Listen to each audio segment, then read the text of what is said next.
Diskarte versus diploma. Napaka-meaningful nga ng tema natin for today's video. Especially dun sa mga nakikinig na kabataan ngayon.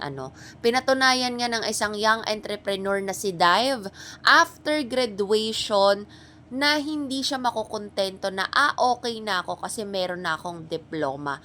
Instead, meron siyang isang napaka-gandang mindset that he wanted to do more, not just for himself but for his family, and that he wanted to prove more as well in the business industry. Imagine after niyang mag-graduate, naisip niya agad na mag-put up ng isang maliit na food cart business serving tacos, quesadillas, and yung homemade churros.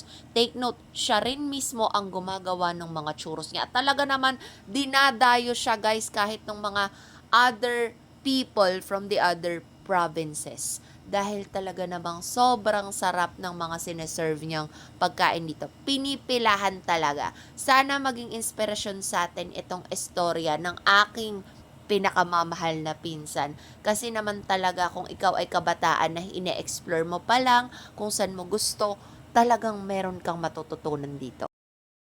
Hey guys, it's Megan, your super mom, Mommy Dance, and we're here in Quiapo para itry yung specialty ng aking cousin na churros. Oh my gosh.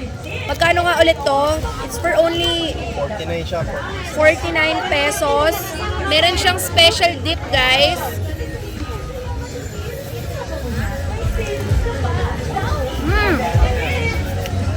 Kaya may gawa na dun, ha? Homemade dati. Oh my God. Sarap.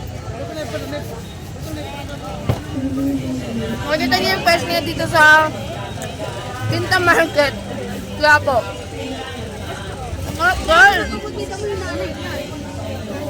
Oh my God. Good afternoon. So, interview natin yung aking gwapong pinsan na si Dive para ma-inspire naman yung mga youth na nanonood sa atin dyan or mga kabataan. Sige, Dive, go!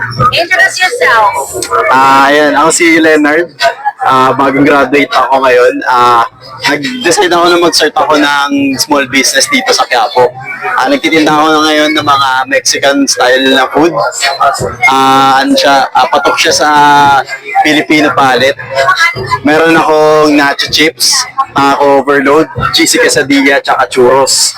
Dito lang yan located sa Villalobos Street, malapit sa Quinta Market at Master Hopia. Ayan. Anong oras kayo bukas? Bukas kami Friday to Sunday, 10 a.m. to 7 p.m. Ayan, sa mga magpupunta na kayo dito. Dito lang yan. Sa ano bang pangalan nito? Mexicart. Mexicart sa Villalobos Street sa Quiapo. Thank you so much.